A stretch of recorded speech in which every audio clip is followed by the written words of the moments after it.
Uma boa noite a todos. Como é gostoso estar aqui com vocês. Hoje a gente começa uma jornada de estudo da Bíblia, uma jornada de conhecimento de Deus. Quando a gente faz isso, nós temos que ter em mente que a palavra de Deus é a verdade. A palavra de Deus não é uma teoria, não é uma hipótese, não é uma imaginação da parte de João, de Mateus, de Moisés ou de quem quer que tenha escrito a Bíblia. A palavra de Deus é a verdade, fruto daquilo que Deus mostrou ao homem e o homem compartilhou com o seu semelhante. É assim que Moisés escreveu, e a gente lê o que Moisés escreveu, mas a palavra é de Deus. É assim que João escreveu, e a gente lê o que João escreveu, mas não é a palavra de João, é a palavra de Deus. E Deus usou pessoas em toda a história da humanidade. Deus criou os seres humanos à sua imagem e semelhança. Deus colocou neles as capacidades físicas, mentais, espirituais. E Deus se comunicou com o ser humano face a face. Após o pecado, Deus não deixou de se comunicar, mas agora Ele se comunica por meio da profecia, por meio dos seus profetas. E esta semana nós vamos estudar de uma forma muito especial um conceito bíblico à luz da obra de um profeta, de uma profeta, aliás, que não escreveu nada que está escrito na Bíblia. É uma mulher que viveu muito depois dos tempos bíblicos. Nós estamos falando de Ellen White. E, em geral, quando a gente trabalha esse tema, a gente não trabalha num contexto de evangelismo, porque, de alguma forma, a gente entende que a nossa mensagem é a mensagem da Bíblia, da Palavra de Deus. E nós não dependemos do que Ellen White escreveu para fundamentar aquilo que a gente crê. E isso é verdade. Porém, por causa disso, muitas vezes, a obra de Ellen White é negligenciada e tem muitos adventistas do sétimo dia que não conhecem o que Ellen White escreveu ou não acreditam no que Ellen White escreveu. E aí a coisa fica um pouco incoerente, porque nós cremos dentro dessa igreja que Ellen White foi uma pessoa usada por Deus. Então, nós temos vergonha disso? Nós não temos vergonha disso. Pelo contrário, agora entenda, o fundamento de tudo que nós vamos estudar essa semana está onde? Na Bíblia Sagrada. E eu quero que você abra a sua Bíblia. Primeira carta de Paulo aos Coríntios, capítulo 12. Então vamos estudar um texto importante da Bíblia, porque é a Bíblia que provê o fundamento para a crença em dons espirituais. A Bíblia nos dá várias listas de dons espirituais. Em 1 Coríntios, em Efésios, em outros textos do Novo Testamento. E, em geral, essas listas não são unânimes, mas, em geral, elas contêm mais ou menos os mesmos dons. E hoje nós vamos estudar, então, o dom de profecia. Só que nós vamos estudar esse dom de profecia dentro de um assunto bem específico.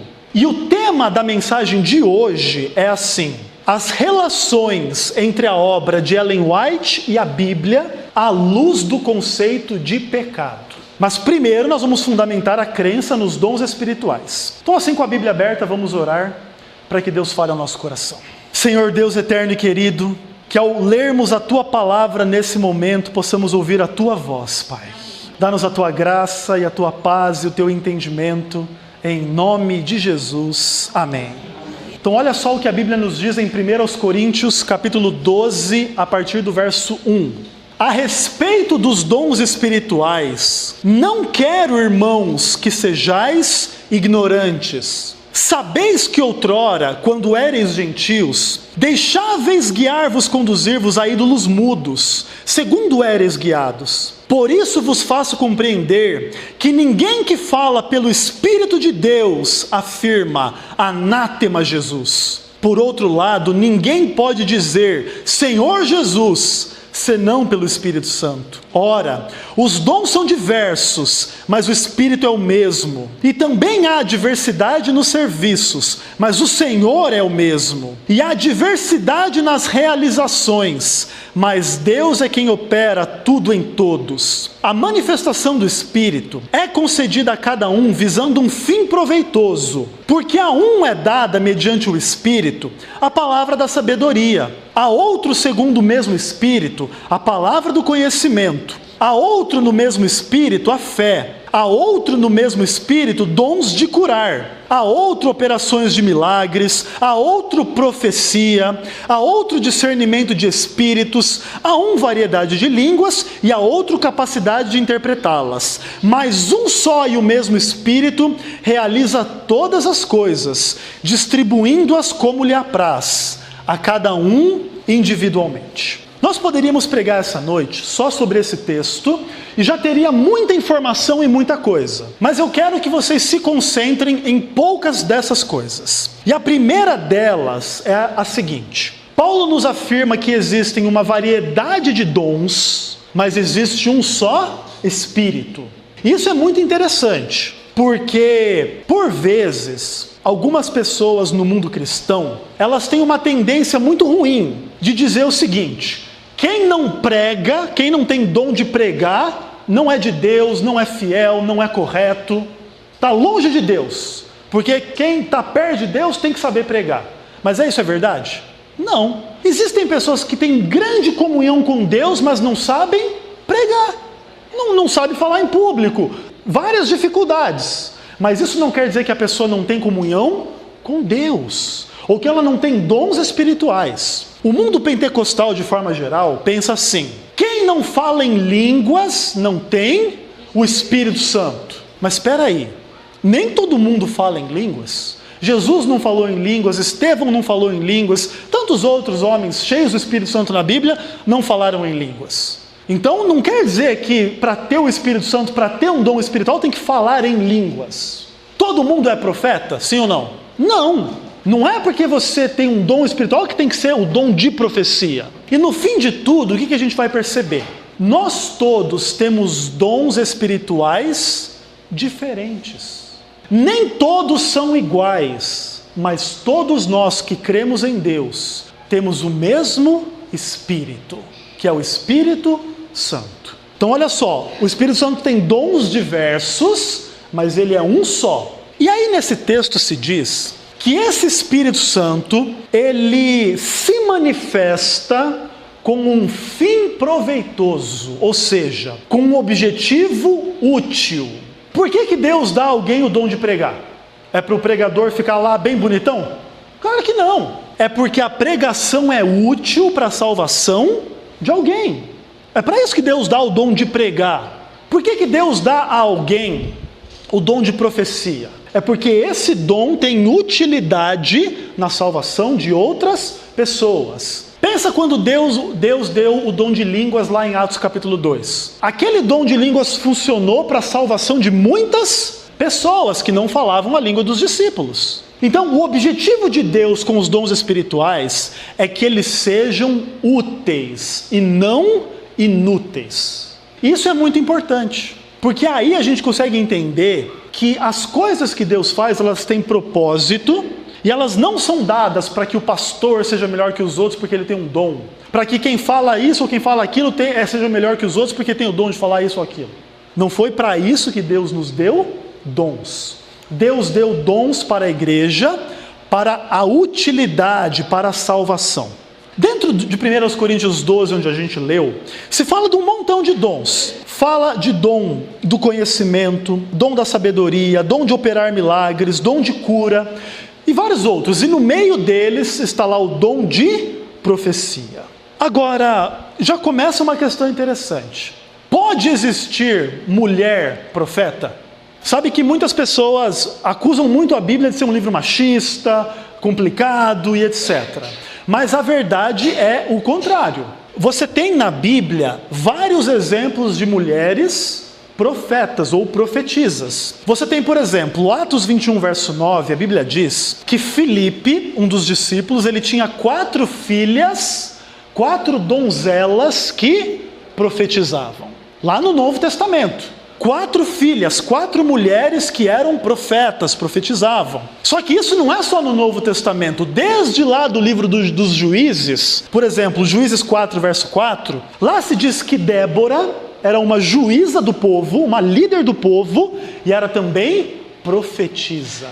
Então, na Bíblia existem mulheres profetas. Então, o dom de profecia não está limitado somente a homens. Mas tem uma outra questão. Será que existem profetas que não escreveram a Bíblia? Que nunca escreveram nada na Bíblia? O próprio texto bíblico nos dá a indicação que sim. Por exemplo, se fala das crônicas do profeta Natã e das crônicas do vidente Gade. 1 Crônicas 29 e 29. Então olha só, lá nesse livro de crônicas, se fala então do livro do profeta Natã e do profeta Gade. Mas esses livros não estão na Bíblia. Então esses profetas escreveram livros, eles são profetas de Deus, inclusive Natã é o profeta que repreende Davi, um homem de Deus, escreveu o livro, mas não foi preservado aonde? Na Bíblia. Então existem profetas que escreveram, mas os seus escritos não foram incluídos na Bíblia. Agora, como é que a gente faz para julgar a obra de um profeta? Para saber se ele é verdadeiro ou se ele é falso? A Bíblia traz 2 provas. Pelos seus frutos os conhecereis, pelos resultados do seu trabalho, pela coerência da sua vida, mas também Isaías 8, verso 20 diz assim: a lei é o testemunho. Se não falarem dessa forma, neles não existe luz. Então todo profeta deve ser julgado pelo que está escrito aonde? Na Bíblia, na lei e nos profetas, nos testemunhos. É uma forma de falar da Bíblia como um todo. Os livros de Moisés e os livros dos outros escritores. Então, para resumir o que a gente aprendeu da Bíblia até aqui. O dom de profecia é um dom do Espírito Santo. 2, ele pode ser exercido por homem ou por mulher. 3, ele pode ser verdadeiro, mesmo quando não está preservado na Bíblia. E 4, ele se submete à inspiração canônica como norma final da verdade. Ou seja, ele se submete à Bíblia como palavra de Deus. Então essas são as características do dom de profecia. E a Igreja Adventista do Sétimo Dia crê que o dom profético se manifestou na obra de Ellen White. Agora, essa crença adventista, ela gera alguns ataques de quem não é adventista. E esses ataques, em geral, se resumem em um só, que é o seguinte: a Igreja Adventista acredita em uma outra fonte da verdade além da Bíblia. É como se a obra de Ellen White fosse uma segunda Bíblia e a gente confia mais em Ellen White do que na Bíblia. Essa é uma acusação que se faz, mas essa é uma acusação mentirosa. E essa semana nós vamos entender isso de forma clara. E vocês precisam estar aqui, precisam buscar o conhecimento. Crescer no conhecimento e na graça. Agora, acontece um outro problema quando a gente diz que Ellen White foi profetisa. E esse problema já não são ataques dos de fora, são dúvidas dos de dentro. Existem dúvidas entre os adventistas. São discussões internas a respeito da relação entre o que Ellen White escreveu e o que a Bíblia diz. A nossa igreja, é muito importante que vocês entendam, que é uma igreja mundial. Essa igreja onde você está aqui hoje, ela é parte de um distrito, um conjunto de mais ou menos 10 igrejas. Esse distrito está contido em uma associação, que é a Associação Central Sul-Rio-Grandense, é no Rio Grande do Sul onde vocês moram. Só que aqui no Rio Grande do Sul tem 2 associações e uma missão. Essas associações se reúnem numa união, a união na divisão e a divisão na conferência geral. O que eu estou querendo dizer com tudo isso? Que essa igreja aqui desse bairro é a mesma igreja que você encontra lá em Nova York. É uma igreja adventista do sétimo dia. É uma igreja que crê na palavra de Deus, que crê em Ellen White, que crê no sábado, que crê na volta de Jesus, que crê na lei de Deus, que crê na graça de Deus, etc. Nós estamos unidos no mundo inteiro pela fé na palavra de Deus. E dentro da igreja existe um órgão que a gente chama de Instituto de Pesquisas Bíblicas da Conferência Geral.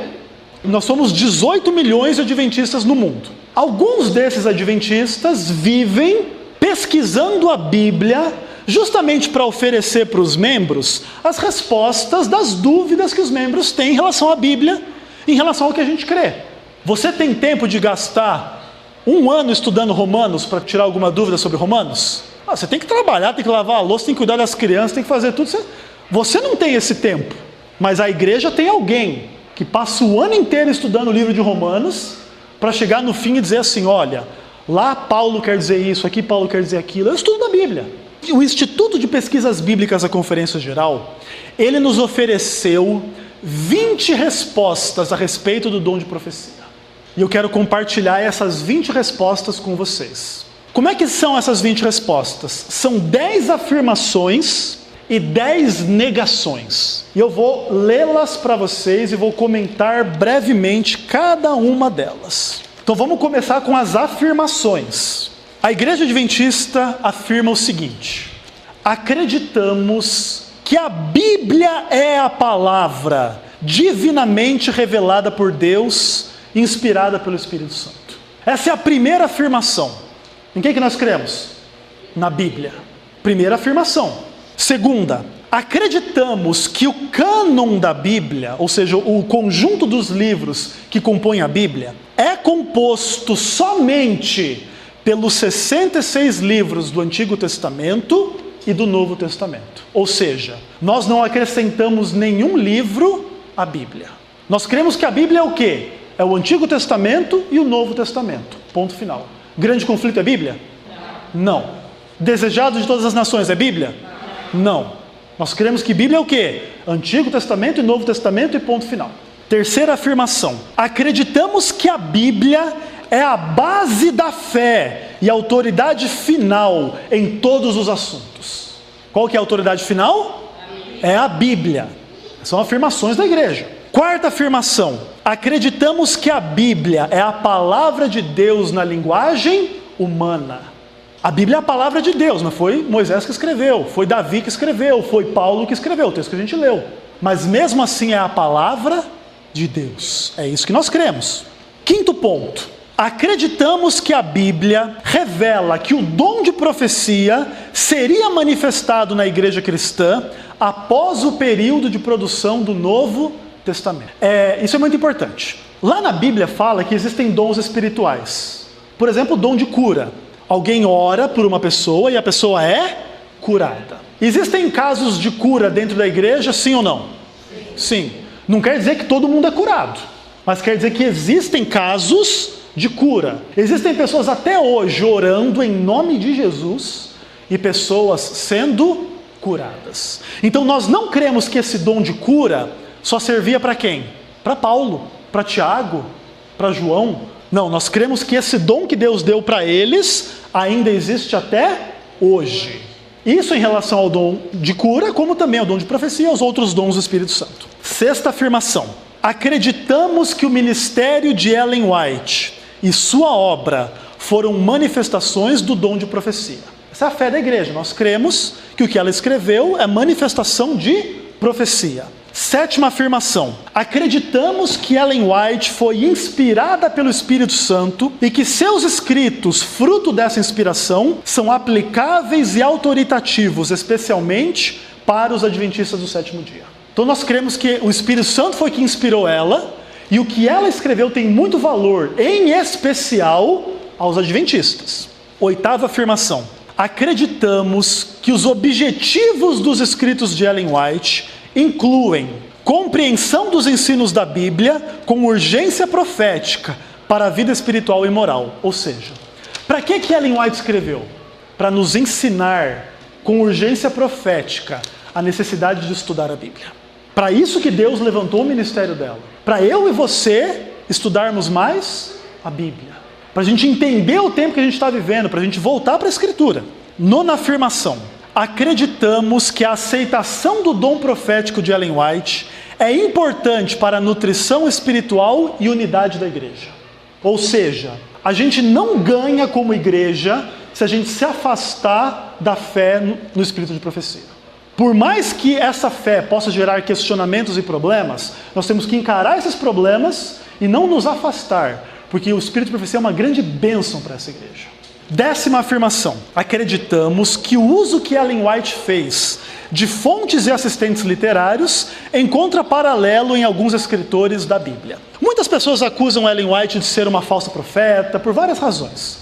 E uma das razões é que Ellen White teve um grupo de pessoas que ajudou ela a escrever. Só que tem uma coisa. Quantas cartas de Pedro você tem na Bíblia? 2. Pedro não sabia ler nem escrever. Pedro era um analfabeto, pescador. Como é que tem carta de Pedro na Bíblia? Alguém ajudou ele a escrever. Não só Pedro, mas, por exemplo, Paulo sabia escrever. Mas mesmo assim, a Bíblia relata que alguns ajudavam ele. Por exemplo, Tércio ajudou a escrever a carta aos Romanos. Talvez Paulo ele tinha um pouco de problema de visão, talvez ele estava preso, não conseguia escrever. E algum amigo dele ia lá, ouvia o que ele estava dizendo e escrevia, ajudava a escrever. Então olha que interessante no fim de tudo, né? A Bíblia foi escrita por Pedro que não sabia escrever. Às vezes a gente encontra alguns analfabetos e eles se sentem muito assim, diminuídos. Eu não consigo ler a Bíblia porque eu não sei ler. Mas se você não sabe ler ou escrever, Deus pode usar você e abençoar você como você é. Porque quem salva você não é a leitura, quem salva você é a palavra de Deus, é o Espírito Santo. E quem não sabe ler consegue saber a verdade ou não consegue? Claro que consegue. Tem analfabeto aí com mais fé e com mais amor do que muito doutor, que sabe ler bastante. Sabe ler grego, hebraico, aramaico, garítico, sei lá mais o quê. Não é isso que faz da gente um cristão. O que faz da gente um cristão é o quê? O Espírito Santo e a fé. E isso não é só para quem sabe ler. Isso é para todo mundo. Agora, nós temos também 10 negações. E aí, o Instituto de Pesquisas Bíblicas diz assim: não acreditamos que a qualidade ou grau da inspiração nos escritos de Ellen White seja diferente do grau de inspiração dos escritores da Bíblia. Resultado é o seguinte: tem alguém muito inspirado, tem alguém só um pouquinho inspirado.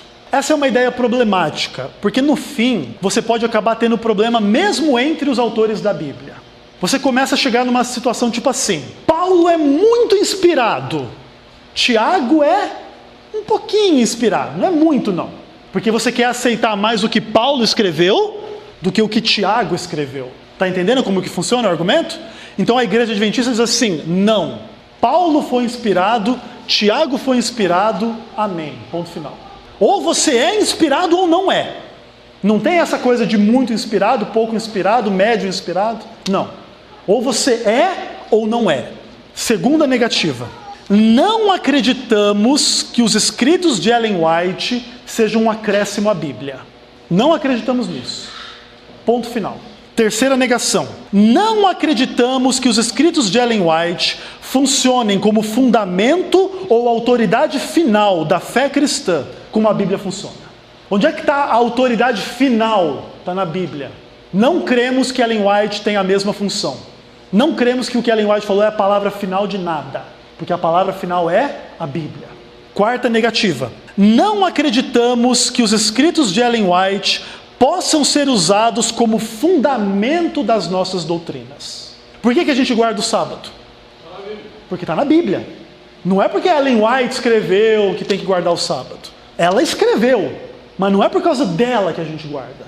É porque está onde? Nos 10 mandamentos, escrito pelo dedo de Deus. Tem que fazer essa diferença. Não é porque ela escreveu, mas é porque Deus escreveu. É diferente.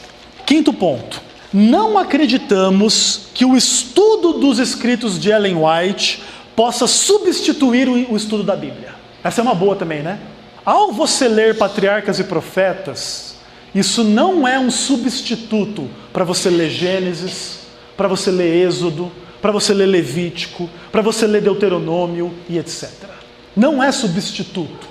Você deve ler Patriarcas e Profetas, mas também estude a Bíblia. Sexta negativa: não acreditamos que a Bíblia só possa ser compreendida através dos escritos de Ellen White. Ellen White explicou muito da Bíblia? Sim, mas nós não acreditamos que só entende a Bíblia quem estuda Ellen White. Não. A Escritura é suficiente para quem lê ela. Não é só para quem lê Ellen White, tá bom? Sétima negativa: não acreditamos que os escritos de Ellen White sejam essenciais para a proclamação da verdade da Bíblia para a sociedade como um todo. Nós não cremos que todo mundo aí na rua tem que acreditar em Ellen White. Ellen White, ela é uma profeta para quem? Para a igreja, para nós. É para nós que funciona. Oitava negativa. Não acreditamos que os escritos de Ellen White esgotem o significado das escrituras. Vou dar um exemplo para vocês.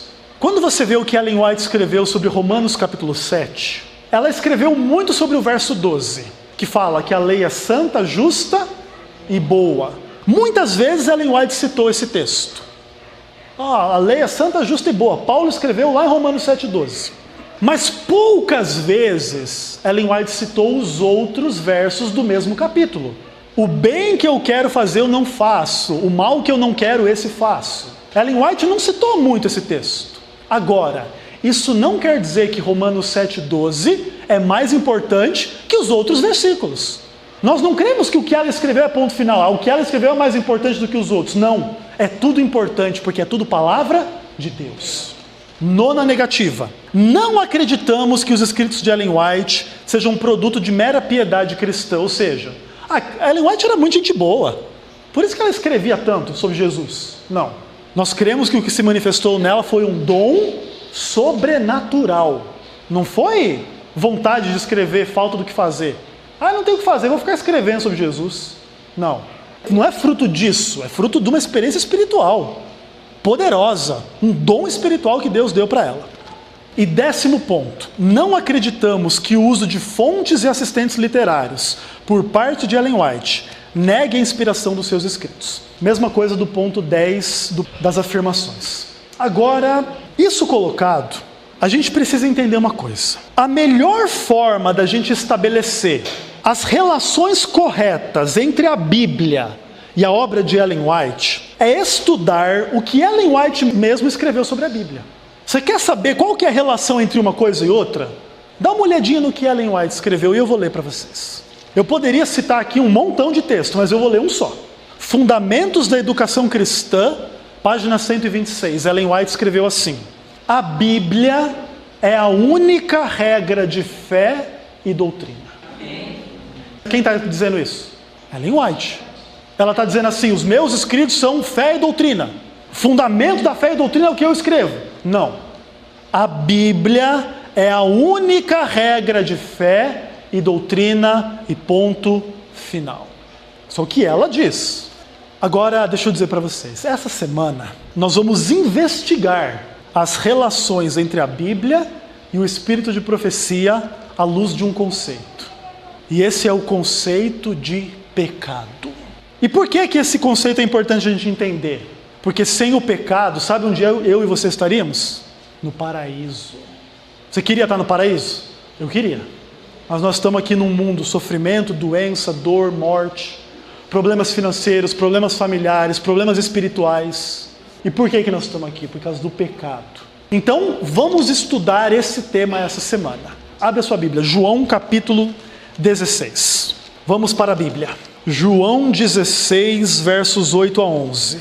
Esse é um texto onde Jesus mesmo conversa com a gente e ele nos diz assim, olha: quando ele vier, falando do Espírito Santo, convencerá o mundo do pecado, da justiça e do juízo. Do pecado, porque não creem em mim. Da justiça, porque eu vou para o Pai e não me vereis mais. Do juízo, porque o príncipe deste mundo já está julgado. Olha que importante. Jesus falando, o Espírito Santo virá para convencer o mundo a respeito do pecado, da justiça e do juízo.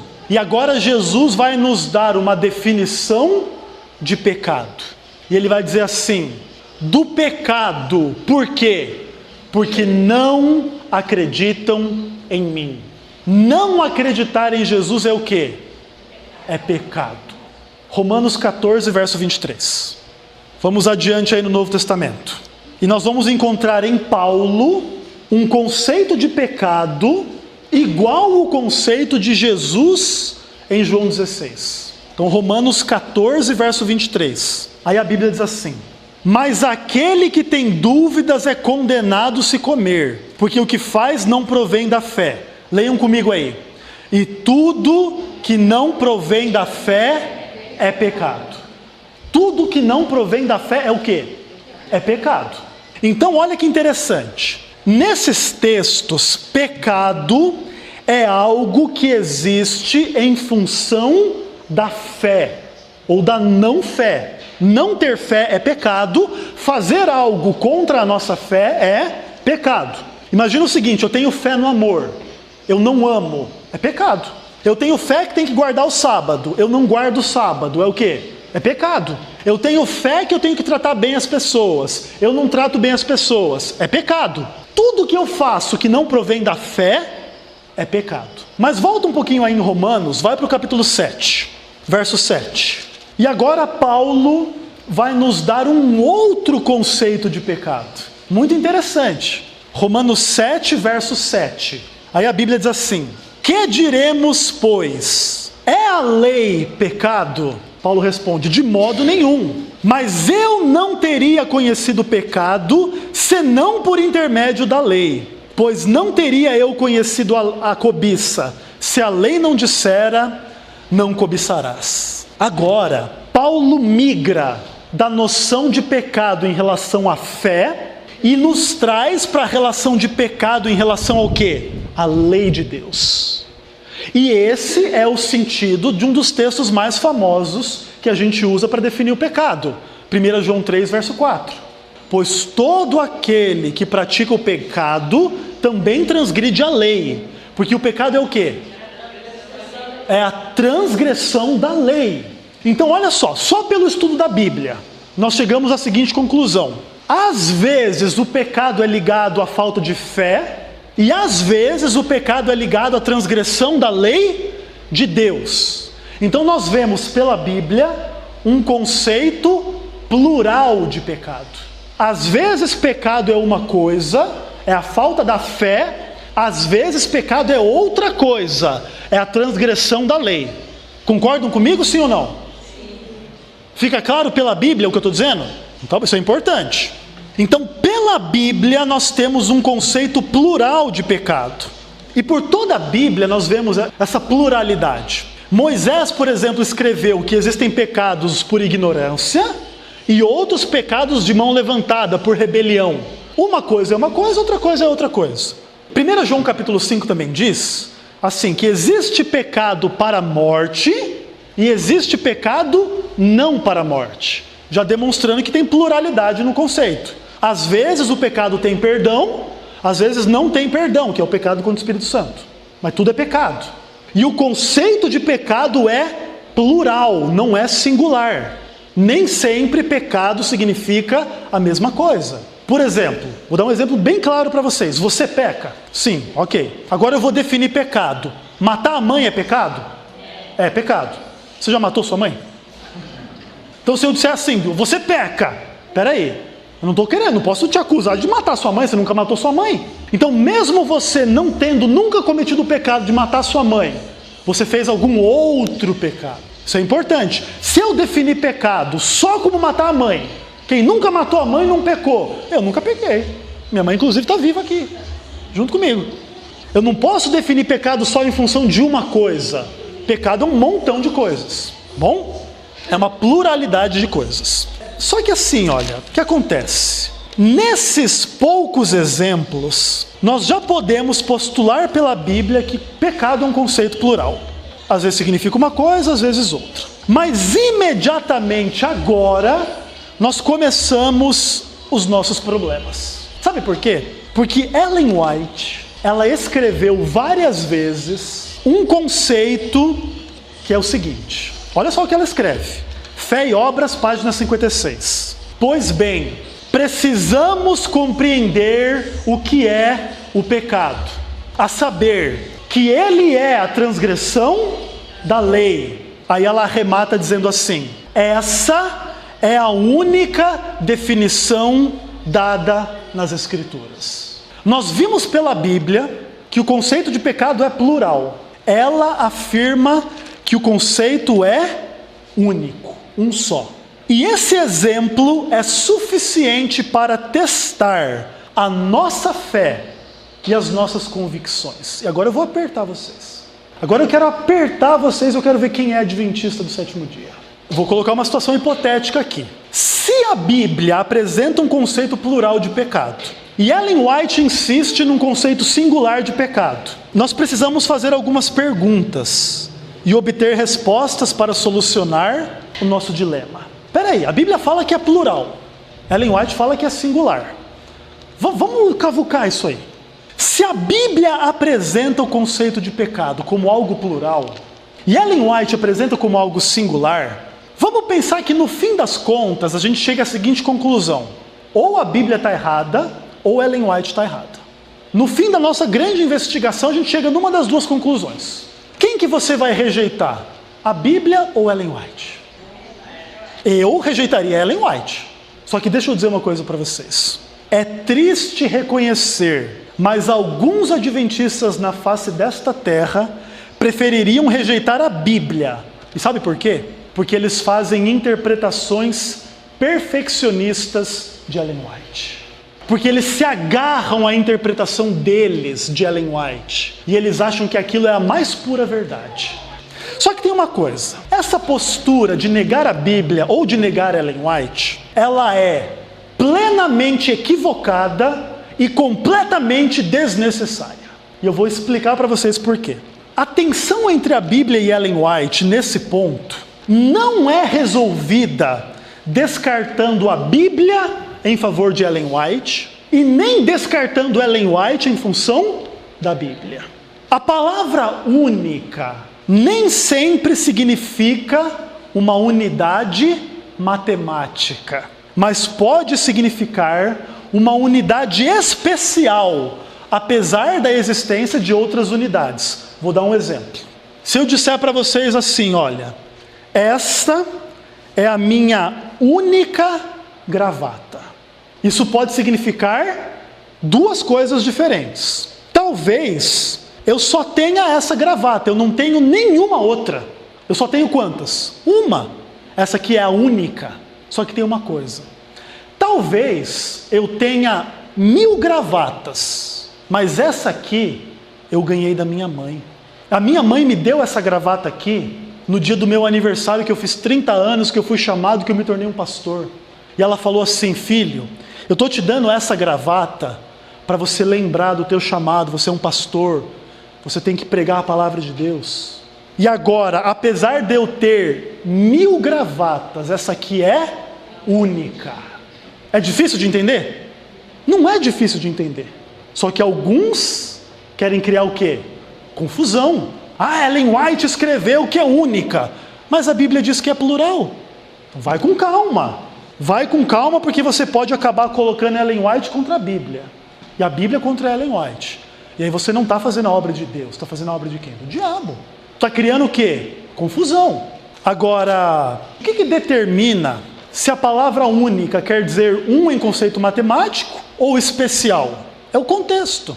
É o contexto que determina se aquilo significa um número, é um em detrimento de outros, ou se é especial apesar da existência de outros. E no caso do texto de Ellen White, qual é o contexto? Lembra do que ela escreveu? Transgressão da lei de Deus. Essa é a única definição de pecado. Que contexto que ela escreve isso? Entendam uma coisa. Ellen White vive nos Estados Unidos do século XIX. E sabe o que os Estados Unidos é? Um país cristão. Em cada esquina dos Estados Unidos você encontra uma igreja. Isso é comum nos Estados Unidos, não sei se vocês sabiam disso. É um país cristão. Só que tem um problema. Você tem um país que diz que é cristão, mas não guarda os mandamentos de Deus, em especial o sábado. Olha o contexto. Então tem um monte de cristão que está falando que Jesus salva eles do pecado, eles pregam sobre o pecado, eles falam sobre o pecado, mas de uma forma estranha, eles não ensinam a verdade bíblica sobre o pecado. Que o pecado é o quê? É a transgressão da lei de Deus. E esse mundo cristão dos Estados Unidos e do mundo inteiro não está ensinando a verdade, o que é o pecado. E aí Ellen White diz assim, nós precisamos pregar o único conceito, ou seja, o conceito especial para o nosso contexto, de que o pecado é a transgressão da lei de Deus. Porque quando a gente prega esse conceito, que é o conceito da Bíblia, um dos conceitos bíblicos, a gente revela para as pessoas a necessidade que elas têm o quê? De guardar o sábado, serem fiéis à lei de Deus. E se a gente não faz isso, acontece igual acontece hoje no meio da maioria das igrejas. Eles falam do que é pecado, mas nunca explicam o que é pecado. Aí no fim das contas, o que é o pecado para eles? É vestir calça comprida, cortar o cabelo, olhar televisão, gostar de futebol. Eles não têm o conceito bíblico de pecado e começam a inventar pecado que a Bíblia não fala. Vê o perigo? E Ellen White, nesse contexto, diz: nós temos uma única definição. E essa definição é transgressão da lei. Porém, isso não quer negar que a Bíblia traga o conceito de pecado como falta de fé. Só Romanos 14, 23 já seria suficiente para negar que a Bíblia só tem um contexto, um conceito de pecado. Então o que acontece? Olha, a única definição de pecado de Ellen White significa uma definição essencial e importante em um contexto específico. E não é uma afirmação sobre um conceito matemático em exclusão de todo outro qualquer conceito. E um outro exemplo bem importante sobre isso é Isaac. Lembra que Deus aparece para Abraão e diz assim: me sacrifica o teu único filho. Mas Isaac era o único filho? Não. Ismael era filho de Abraão. Então assim, Isaac é único em que sentido? Ele é o único da promessa. Não quer dizer que ele não tem outro. Sendo único, tem outro. Então, o conceito bíblico de pecado de Ellen White é único, mas tem outro. Tá bom? E acaba com o problema. Nessa semana, queridos, nós vamos estudar esse assunto profundamente, mas nós temos um objetivo. Nós queremos identificar o que é o pecado. Nós queremos confessar os nossos pecados. Nós queremos abandonar os nossos pecados, lutar contra eles, para vivermos por Jesus que morreu por nós. O objetivo não é só a gente ficar aqui de teorias. O objetivo é o seguinte: Ezequiel, você tem pecado? Falta de fé. É um conceito bíblico. Aí o pastor tem que parar para pensar na sua vida. Será que eu estou descrendo de Deus? Poxa, Deus me pede para guardar o sábado, eu não quero guardar porque eu acho que eu não vou ter dinheiro. Não estou descrendo. Então a gente vai estudar esse tema todo, não é só para ficar falando de teoria. É para cada um pensar no seu coração. E aí tomar a decisão: eu vou crer, porque eu não quero viver em pecado. O pecado é a transgressão da lei. Então será que eu estou mentindo por aí? Será que eu estou sendo desonesto com alguém? Será que eu estou tendo problemas em relação ao sexo, ao dinheiro, alguma coisa? Eu vou abandonar isso, eu vou vencer isso, porque eu quero a salvação que Jesus me comprou. Esse é o nosso objetivo essa semana. Não é só ficar aqui falando teoria. É para que na vida de cada um de vocês e de todos vocês, o pecado seja identificado, confessado e que a gente lute contra o pecado. Essa semana nós vamos fazer isso. E eu queria deixar uma promessa com vocês. A Bíblia diz assim: Jesus morreu por todos, para que aqueles que estão vivos não vivam mais para si mesmos, mas vivam para aquele que por eles morreu e ressuscitou. 2 Coríntios 5, verso 15.